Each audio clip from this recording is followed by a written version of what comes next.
kick things off just by talking a little bit about lending and kind of getting a show of hands on a few things. Who in the room knows what the term QM means? Couple people. All right. So the future of lending is going to be defined in large part by this term QM, which is short for qualified mortgage. Several years ago, Congress passed a bill known as Dodd-Frank, and in that bill they gave the CFPB, the Consumer Financial Protection Bureau, a broad power to make rules across the entire lending spectrum and financial markets. In doing so, they decided that they needed to make a rule known as the ability to repay. And what that means is that a lender has to verify by some means and mechanisms that the borrower of the loan has the ability to repay the loan, okay? And a qualified mortgage is a big part of that. And what that means is a qualified mortgage is defined as a loan that is under 43% DTI, that's debt to income ratio, along with several other factors, points and fees being one of them. So as that has been implemented, you see loans being split into two categories. Either it's a qualified mortgage or it's a non-qualified mortgage or a non-QM loan. So that's going to be a big distinction going into the future, whether or not a loan is a QM loan or a non-QM loan, and the products will be very different.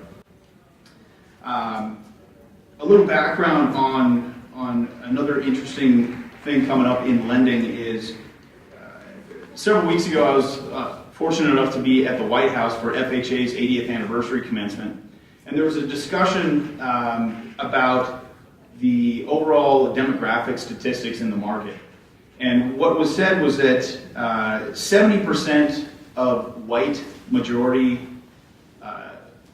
Americans own a home. 70% are homeowners. In the minority community, all minorities, it's 36%.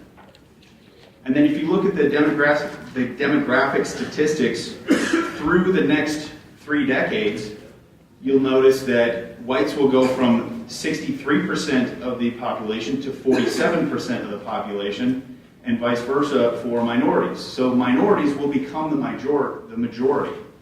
If that happens, and the homeownership rates in those demographics stay the same, what will happen to the homeownership rate? It will go way down.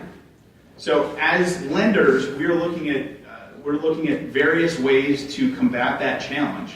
We have to come up with different ways to underwrite loans in order to get different family types into mortgages and the like. Another big thing that will be impacting lending in the coming weeks, months, or years is Fannie Mae and Freddie Mac reform. That's a big issue that's currently being discussed in Washington, and I'm sure that something is going to happen on that issue. Nobody knows what that's going to entail, but that will definitely impact lending in a major way.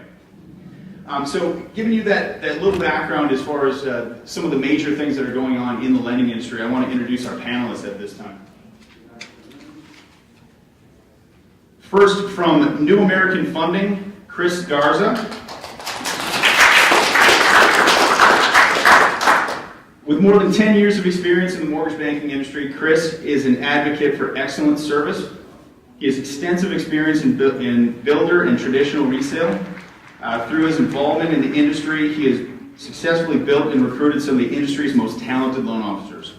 Working with New American Funding as a direct lender, Chris consistently delivers unparalleled service, aggressive pricing, and the fastest turn times in the industry. Next, we have Julia Miller from PRMG.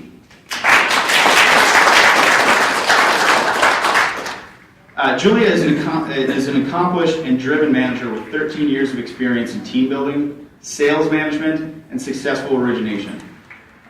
With a strong emphasis on leadership, effective recruiting, and sales, and has demonstrated a proven ability to lead and motivate diverse teams to achieve and ultimately exceed goals and expectations. She's passionate about origination and realtor relationships and keeping them successful.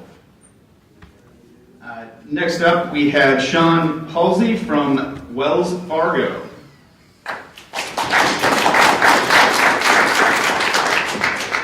I'm sorry, my notes are not in order of where they're sitting. Sean is Southern Nevada a Southern Nevada area sales manager for Wells Fargo Home Mortgage. In this role, he is responsible for the building, leading, and maintaining the performance of the entire Southern Nevada area. He oversees strategic planning functions such as recruiting, training, compliance, customer care, and external business development. Prior to his current role, Sean was the branch manager for Wells Fargo Home Mortgage in Sacramento. He also served as vice president of loan processing and branch sales manager for a mortgage firm in California. In total, he has more than 22 years of experience in the mortgage industry. Next up is Laila Orellana from Citibank.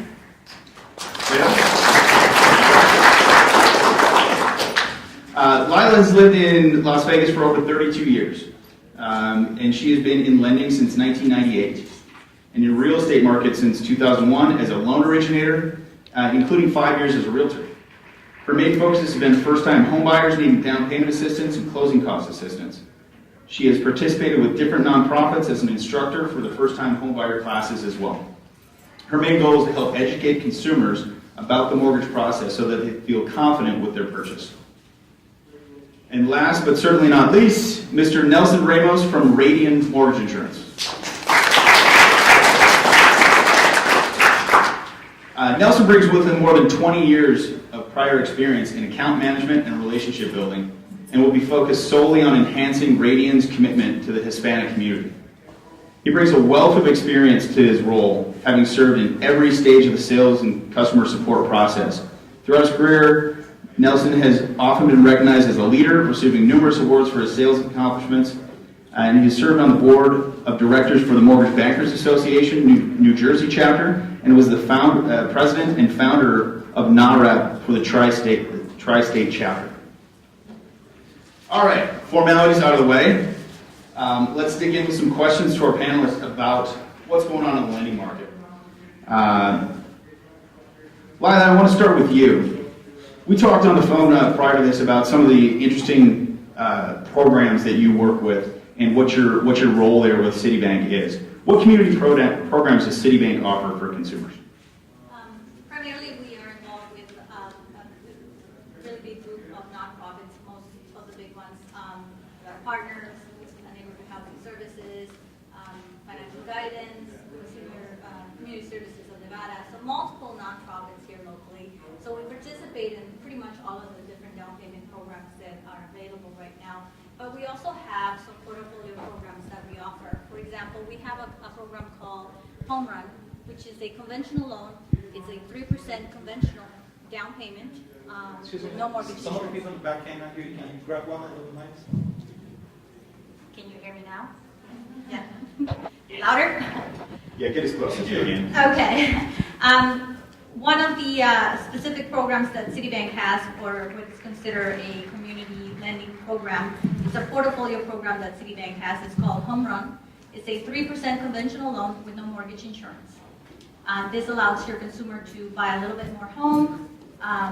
The DTI are in average 38 over 41. We do use non-traditional credit in some of the cases if the clients are limited in traditional credit. I know that with Hispanics, we tend to not want to use a lot of credit, so that's always been a challenge in our community. But we do allow non-traditional credit with our program. We also have what's called closing cost incentives. And to my belief, we are the only lender in the city that actually contributes towards closing costs for the borrower. We can do a $1,500 incentive for closing costs if the borrower is considered a low to moderate income purchaser. And if they purchase a home in a low to moderate income area, we will also contribute up to another $1,500, so $3,000. So those are the main programs that I think outside the box can be used to help you grow your business and also allow that consumer that might just need or has that challenge with the down payment and the closing costs. Laila, for those that don't know, can you define what non-traditional credit means for us? Non-traditional would be something that does not get reported to the credit bureau. So for example, rent is something that most consumers pay every month, but they do not get a benefit of having their FICO score increase because they made their rent payment on time. Or electric bill, any of the utility bills, car insurance, anything that they pay on a monthly basis that they do not get credit for on their credit report. What we do is we utilize a credit reference letter from that provider, and then we add it to the credit report. Thank you, Laila. Chris, we're going to move on to you. How are overlays, and by overlays, I'll define that for you guys. We all have access to basically the same money in terms of where it comes from. It all comes from Fannie Mae, Freddie Mac, FHA, or VA. Those are the institutions that are either insuring or funding the loans that we're writing, unless it's a portfolio product. Different lenders put different overlays on top of the guidelines that those institutions set. How are the overlays affecting or not affecting you and your company? It's a great question. I think as the audience in here being realtors mostly, by the way, how many of you are realtors? Can you raise your hand? Okay, so how many of you are lenders? How many of you are escrow or title lenders? Okay. So what's interesting on the mix in here is that actually we have more lenders than we have realtors. So my answer will actually change a little bit. And the reason why I say that is for the realtors that are in the room, how an overlay affects you is a little bit different than the originator that we all are in lending. And the originator is affected by only being able to offer maybe a certain debt to income ratio, or a borrower not being able to qualify for as much home as they want because they can't have a higher debt to income ratio because of something called overlays. I'll give you an example, FHA loans. How many of you have heard of an FHA loan in here? Okay, all right, heard an FHA loan. So FHA loans don't require verification of rents, but you'll find many correspondent lenders require a borrower with a sub-FICO score of a certain amount to actually provide a verification of rent, and what's also referred to as non-traditional credit. So when you have a company that doesn't require that, they're actually able to qualify for a loan. Or on the side of the realtor is then taking a consumer out, being told they can only qualify for 140, but in actuality, if they go to a lender who has no overlays, can qualify for maybe 180. So I don't know about you, but at $40,000 and a 3% commission, that's $1,200, am I right? Okay. So there's a difference not only to the homeowner who maybe wants a bigger home because they have a bigger family, and if anyone's Latino in here, you kind of know what I'm talking about, that it allows them to get that bigger home because they have more family put in that home. I know how it is in my house. So that's one of the benefits of overlays. So when you're, as a realtor, when you're working with a partner, and there's, by the way, the panel up here, I must commend you all, you're great, great lenders. You know, you're looking for a lender like us on this panel here that don't have overlays or have as minimal as possible, because that allows your buyer the opportunity to go out and purchase more of a home or be able to get into a home where maybe they would not be able to. So. Do you allow follow-up questions? Yeah, we're going to do a Q&A session at the end, but yeah, go ahead. Because as long as we have all these lenders here, there's a big confusion on QM. And I can't really get straight answers from Anybody. on what, especially on FHA, on what debt ratio they actually underwrite to. So my question I'll is, answer that there's first, and then four maybe lenders go down the here. line. Yeah, in fairness to all the panelists, we may want to stick to keeping the Q&A at the end, otherwise we might.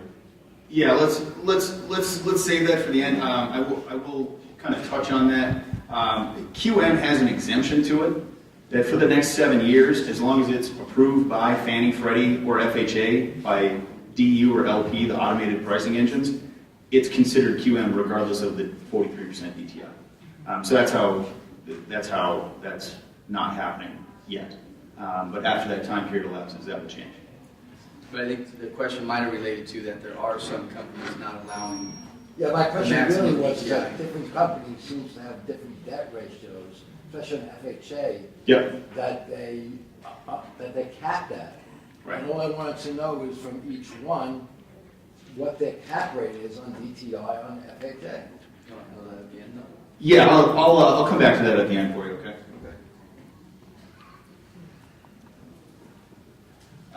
So let's move on to Julia. Julia, what makes everybody has a little niche that they're trying to carve out in the lending industry. What makes PRMG different?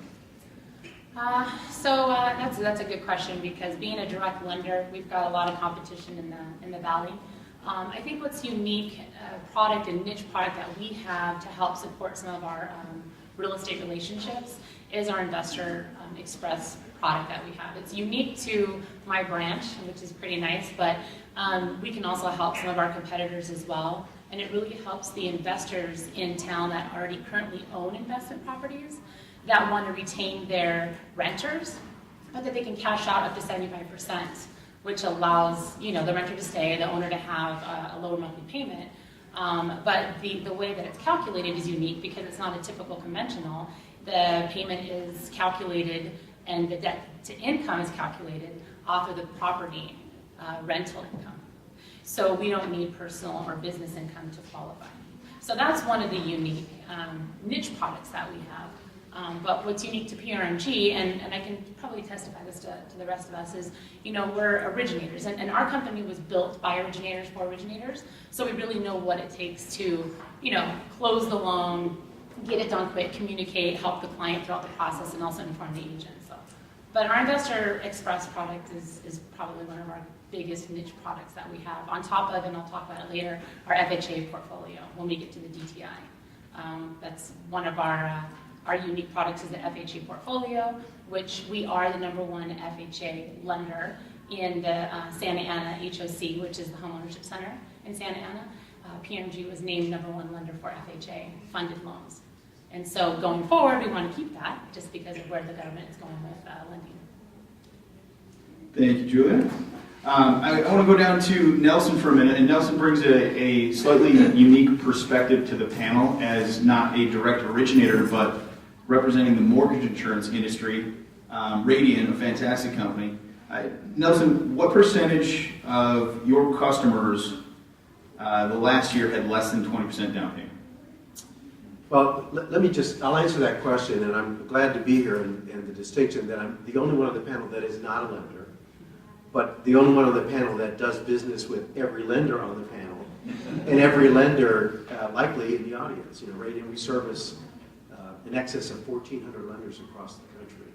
So and I'll address my answer to the questions to the smaller subset of folks who are in the audience who are real estate agents. Because most of us here understand MI and understand that side of the industry, but the real estate practitioner and our agent may not. 89% of consumers who bought and financed, 91% of consumers who bought and financed their properties last year did it over 90% LTV. That's a high percentage of transactions.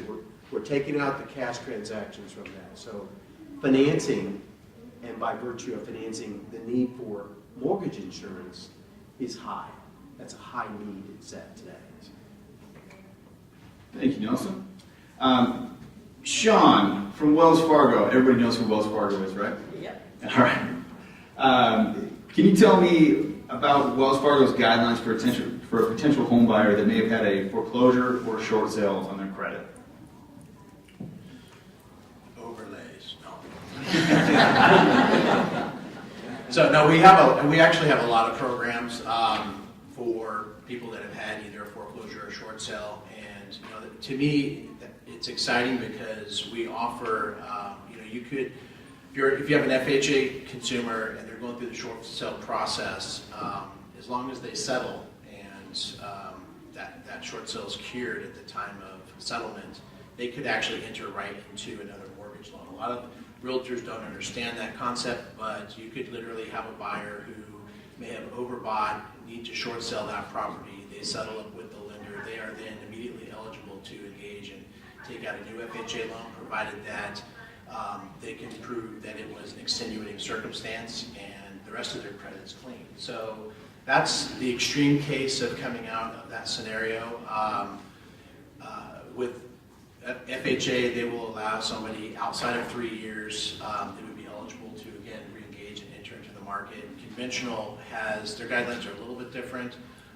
whereas it's going to be 3 years. However, that's if it's an extenuating circumstance. If there's financial mismanagement involved, for conventional financing with Wells Fargo, you're looking at anywhere from 4 to 7 years, depending on the scenario.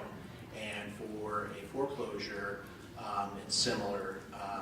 If you've had a foreclosure, FHA guidelines are 3, but conventional is going to be anywhere from, could be as little as 2 years if it's extenuating circumstance, but financial mismanagement is going to put you back 4 to 7 years. So we've got a lot of programs where a home buyer can come right out and get back into the market. I would say my advice to you, if you're an agent, a lot of you have helped past clients go through that short sale or foreclosure process, and that to me is a really good book of business that you can go back and leverage or reach out to and re-engage those consumers to get them back into the market. Encourage them to seek a lender, somebody here up on the panel, one of our banks, and engage in that process and get pre-qualified to get back in. So we're financing them. Thanks, Sean. I want to take a little bit of a sidetrack here and kind of touch on your question, sir. Different lenders set different criteria for the same pool of money. And that's why you have situations where one investor may approve a loan and another lender will turn it down outright. The reason for that is because we're all playing in the same pool of money, and we have to carve out a niche for ourselves. Okay, we have to have some sort of competitive advantage, and we also have to. Our loans also have to perform. If you did every single loan that FHA allowed, you wouldn't be doing FHA loans very long.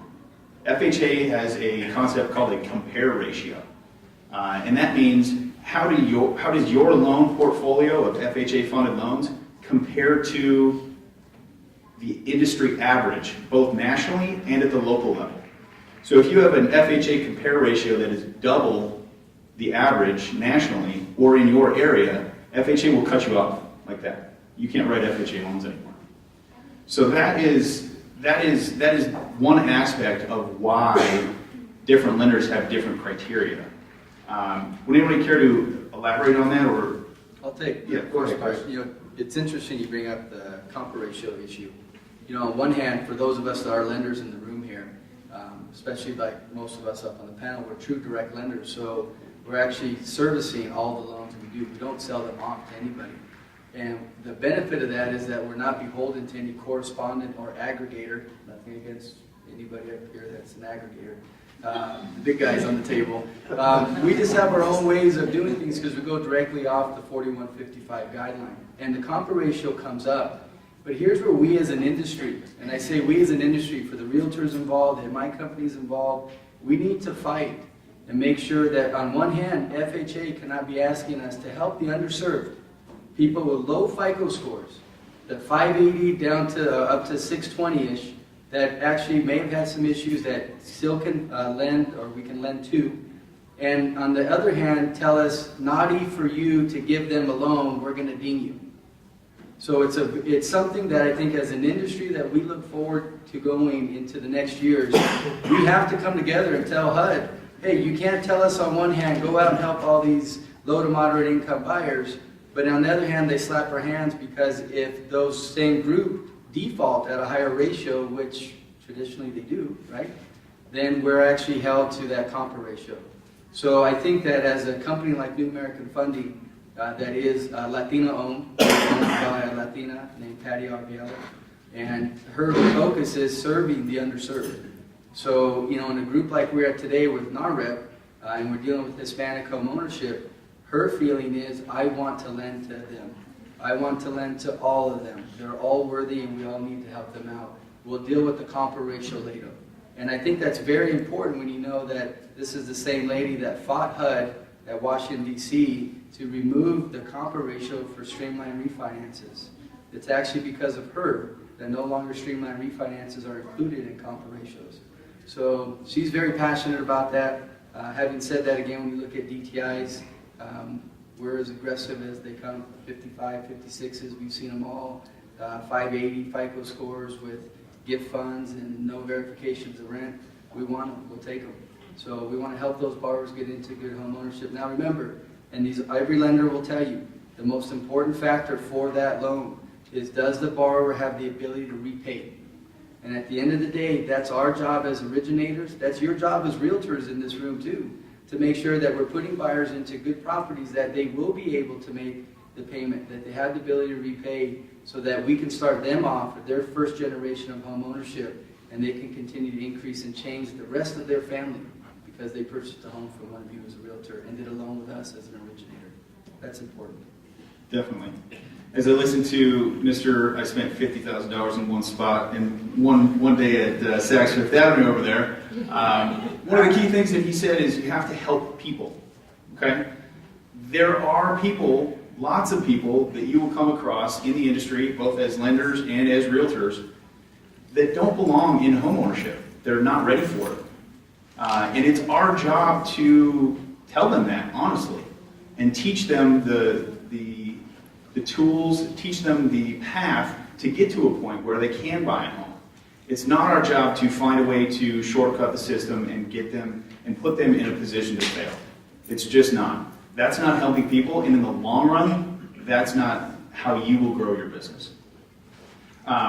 Nelson, we were talking briefly before we started here about the effect of appreciation and interest rate on your ability to buy a house. Can you talk for a minute about that? Absolutely, and I applaud Chris's comments as well too. There's another piece to that as well too. For all the championing that's been done in ensuring that there's access to FHA, and there are buyers out there that's their charter. But let's not lose sight that there's another battle on the other side as well, and that the reinstating of the 97 financing on the conventional side. Because it's including access on both sides, both the government risk pool of loan programs like FHA, and then the agency product sets that need to be returned. John and I were talking a little bit about how our position, what's our role in all that. We're not a lender. We work with lenders, and we facilitate the access for conventional financing for customers who don't have 20% down payment. So when that buyer is ready, there's a risk in not buying when you can with the best program. Now, for example, today, I hope you can see this. This is the salary required for somebody to qualify for a $250,000 purchase at a 4% interest rate with 10% down payment. That's how much they have to have, on average, across the country. Hope you can see that. $66,800. What happens if the same home appreciates 2%? Whether it's 2% this year, 2% in 5 years, or 2% 2 years. $70,100. So now that home that they want access to, because they're held back for whatever reason, whatever barrier, is now growing out of their reach. Same scenario. What's the salary required for qualifying for that same purchase with 2% appreciation and interest rates go up half a point? $72,800. So if it's hard to get to today, it'll be much harder as values go up or rates scale up. So educating our buyers, preparing them in advance, giving them an entrance strategy into the marketplace, providing more than one track. FHA is a good program. FHA is not the only game in town. Conventional financing is a well-oiled and fine-tuned machine. We've proven and have studies on it to show that two purchases side by side, $250,000 purchase at 95% financing, FHA, $250,000 purchase doing it conventional. Got to compare an apple to an apple. Same purchase, 9% reduction in payment. The MI will go away, on average, 6.5 years.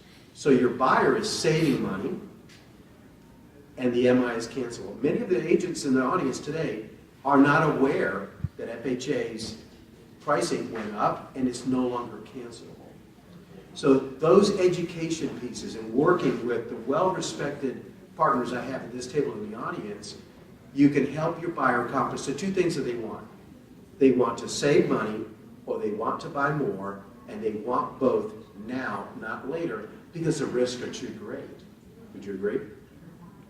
So that's the role that we play, championing the correct platform in FHA, championing the reinstating of the 97% financing on the agency side, and then giving our buyers an option so they can make the best choice. Thank you, Nelson. At this time, we're getting close to the end here, so I want to open it up to the audience for questions for a few minutes, and then we'll wrap it up.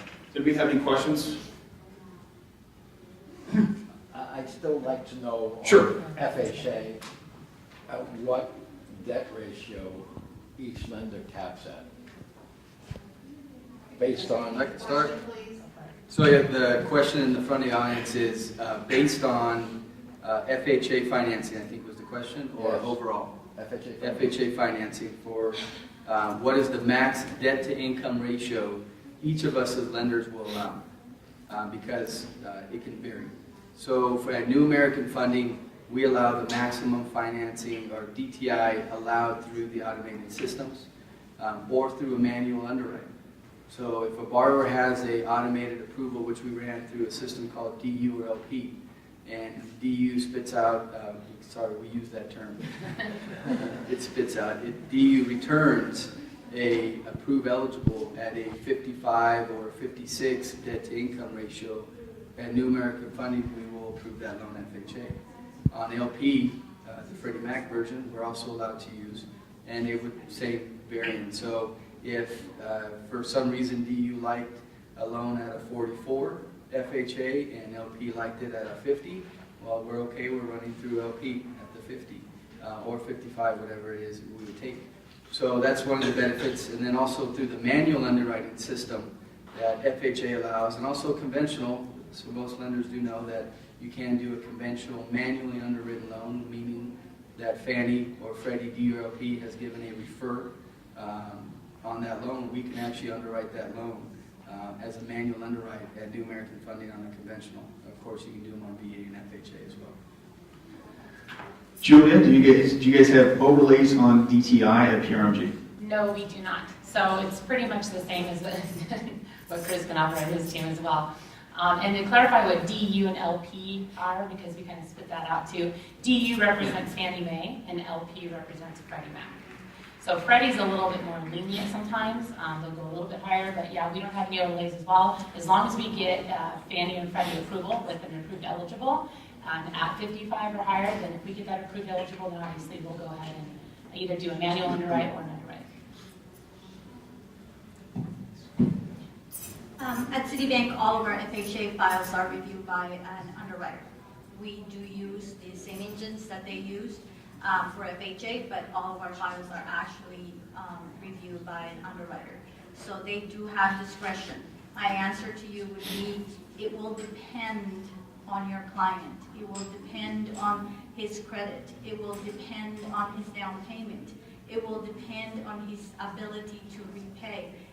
Somebody tells you we can do it at this percentage or that percentage without looking at what your client has on their credit, on their down payment, anything like that.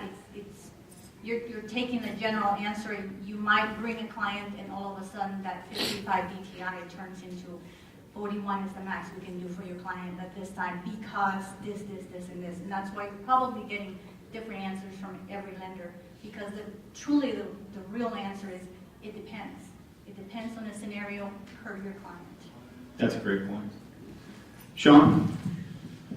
Yeah, I don't know that I'm going to have much more to add that the panel hasn't even talked about it. We use the same underwriting engines. You know, we go off a total scorecard, so every deal is going to be underwritten by an FHA underwriter with that approval authority, and it's going to depend on the client. We will approve them. I've seen them as high as 55, 56% back end, but the client's got to, there are certain credit criteria that we're looking for that we need them to meet, and it does come down to ability to repay, and that's probably the most important thing. So, we want to make sure that the home that we're putting them into, that we're making a sustainable loan for that consumer, because I don't think any lender up here is in the business of foreclosing on consumers. So we do everything possible to make sure that it's the right fit for that buyer, the right product, the right program, that they're eligible and will stay in that home.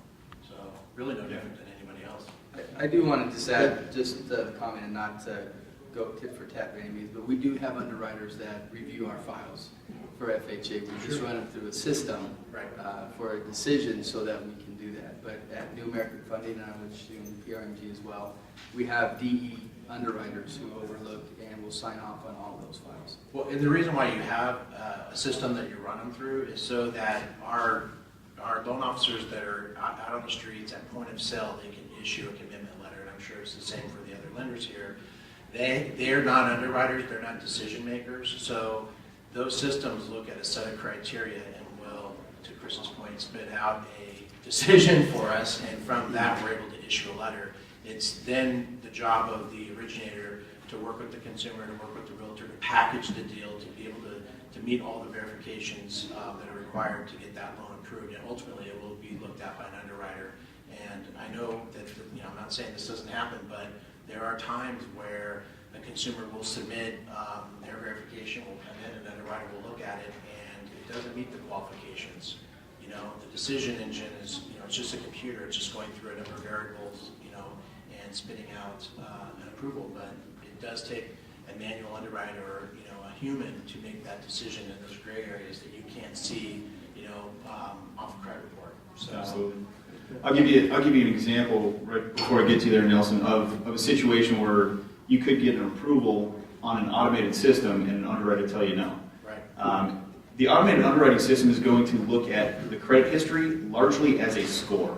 Okay, it's going to look at derogatory items like late payments, but it's not necessarily going to evaluate them the same way that a physical underwriter would. So if you have a borrower that has a 650 credit score, but he's missed 5 car payments in the last 6 months, as an underwriter, is that somebody that I want to loan up to 55% DTI? The answer is going to be no. And that's something that the underwriter is going to make that final decision and not an automated system. So, Nelson, I know your DTI answer is going to be slightly different. Right. And here's the good news is that I'm not a lender and having to face those tough decisions. And I'm proud to be partners with every one of these lenders because they work hard every day to get those loans approved and closed. But the good news for mortgage insurance, conventional private mortgage insurance, if you get what's spit out, DU or LP, and it's approved, it's MI eligible. So there are no barriers to taking that loan to closing. So that should be music to the ears of realtors, right? Because in the past, if you've been in the business as long as I have, I hate to say this, there was a time that MI was viewed as a barrier. It's just another set of eyes to look at, another underwriter. Well, that's not true. It's one underwriter. So if it's approved DU, if it's approved LP, it's now eligible for MI. So the real choice here is, when you're talking to your buyer, how much do they lose by waiting, or rather not waiting, and coming in with 3.5% down just to go FHA?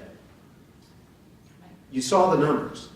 2% appreciation, half a basis point increase in interest rates, it's now further out of reach. So if it was your loan, would you want to pay $46,000 in FHA insurance over the life of the loan, or less than $10,000? If it was my loan, I would work with the customer to try to let's come up with 5%. Now I'm making assumptions here that they're eligible for conventional financing. FHA is here to help many folks who cannot. And these lenders are experts, far better than I am in that space. But if you've got a 620 or above FICO score, and you've got 5% down payment, and you don't have credit issues, and you have an approved eligible, you can get MI financing and save a considerable amount of money, or buy as much as $21,000 more in purchase price. Now, I'm just going to get real with you. In this community, that's the difference between one more bedroom or not. Between a house in that neighborhood or over there. That's the real deal. They do this every day. They look at that customer as, this is a lifetime decision. How can I help them save money? How can I help them buy more? How can I help prepare them to buy sooner? So, I hope that helps. Can I add to that a little bit? Sure. So I get excited about this too because as much as we are, the leader of FHA, I like conventional as well because The 5% could be a gift. So if you think about it, if someone's going for an FHA and they have 3.5% down, I'm sure they can get another gift for 1.5% to get the MI conventional. So keep that in mind as you're pre-calling people with your lender, and they're approved for FHA, but they want to be able to go down the road in 5 years to eliminate their MI. The whole 5% can be a gift. So that's just because I want to have that. And we insure that, even if it's. Yeah, they still insure. Well, I think it brings up a valid point is that, as originators here in the audience and realtors that are also here in the audience, it's our job to find the best program for the consumer. Granted, we'd all like to have MI that disappears in a couple of years, but reality is that if you look at the statistics in Nevada, that most of those buyers who are coming back into the market right now are what USA Today deem as a boomerang buyer. And they've had the recent foreclosure and the recent short sale, and they want to get in. So that's where we come in as your partner. And I don't ever use the term vendor, I always use the term partner, because at the end of the day, we're your partners in lending to help make sure we get the borrower in the right. We love doing MI loans and conventional. We like no MI loans, the lender paid MI options too. So there's so many different options. That's a whole nother class. It'd probably take another 2 hours to go over. But I think suffice it to say, it's working with the team that works with you and puts your buyer, if you're a realtor, in the best position to stay in the home, the ability to repay, so that when they're really ready to buy again, they call you back up because you put them in the right position by partnering with a realtor or a lender who cares and does the right thing for them always. That's such a great point, Chris. It's such a great sentiment. Everybody in the industry, whether you're in title or in lending or in real estate, you have to find partnerships, and you have to find a team that you know are dedicated professionals that are going to work in the client's best interest throughout the process. And if you build that for yourself, you will be successful, period. Time for one last question, Jude. Well, Nelson, you were talking about options, and Radian has tools that can help people with their chosen options. You want to talk about those?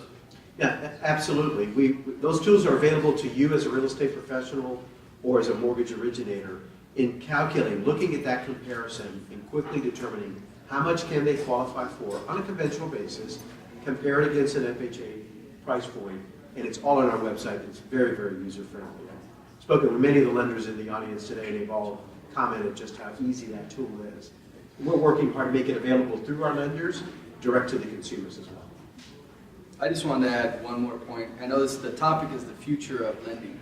And one of the things we didn't have much time to talk about are some of the things that are happening on the secondary market. And as realtors in this room and as other originators in this room, we're starting to see some liquidity come back into the market. The investor program that Julia spoke about, it's a great idea, a great concept. How many of you have heard of jumbo coming back into the market, right? I mean, yes, we deal with a traditional buyer, but there's other opportunities out there. So I think as we think about the future of lending, you're going to start to find that there's going to be more liquidity coming into markets. Even Nevada, who was one of the hardest hits, second mortgages are coming back for purchase transactions where you can do an 80-10 again. You have HELOCs coming back into the market to do 80-10s. You have a reduced document jumbo. That's what we have in New American Funding. A buyer can be a reduced document purchaser and purchase a home with New American Funding on jumbo financing. So we all have something that's coming out, and I encourage you as realtors and originators to stay involved with other people. I mean, I talk to Julie all the time. I talk to Sean. I mean, we all stay in contact with each other because we're friends. It's such a tight-knit community. And if you can keep that connectivity going, then the future lending will be very bright for us all in this room because we're all looking at each other as partners in this room. So, absolutely. I'd like to add before we end our session, in regards of going back to the gentleman's question in regards of overlays with FHA, sometimes it's not necessarily an overlay that may prevent your client to go to a higher DTI. FHA is really a common sense type of underwriting. That's how the file is set up. And if it makes sense to the underwriter feels comfortable with it, sometimes they'll override that refer and they'll approve it.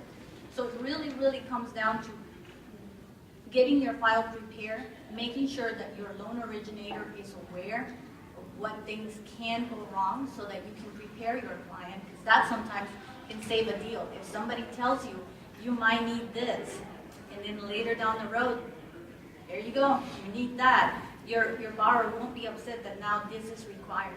FHA has some excellent opportunities, and with the different nonprofits here locally, you have the ability to not just get a gift from a family member, but get a gift from a nonprofit that can go towards that 3%.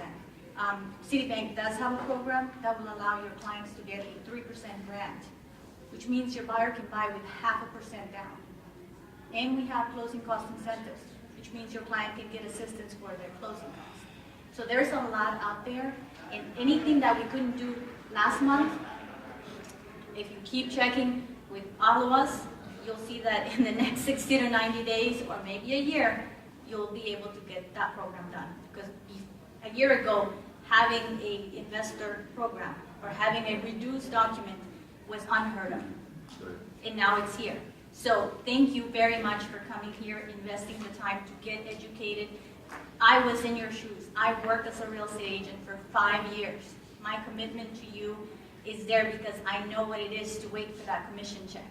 So let me tell you, the best time invested when it comes to education can be a great saver for you. I know that this takes you away from generating leads in business, but it will also help you to generate more once you go back to your office. So thank you for coming. And thank you, Pamela. You've been fantastic. I just wanted to close by saying that, as we look at the future of lending, there's a lot of uncertainty out there. But I think that there's also an equal, if not greater amount of excitement. Because we are going through a period where now we've got 1 day out of short sale programs coming back, and a lot of non-QM products that are coming onto the market. It's an interesting time, and it's going to be an exciting next 10 years in lending. And I think we're all excited about the opportunity to be here for you to help you through it. Thank you again to Chris Garza from New American Funding, Julia Miller from PRMG, Laila Orellana from Citibank, Sean Husley from Wells Fargo, and Nelson Ramos from Radian. Thank you so much.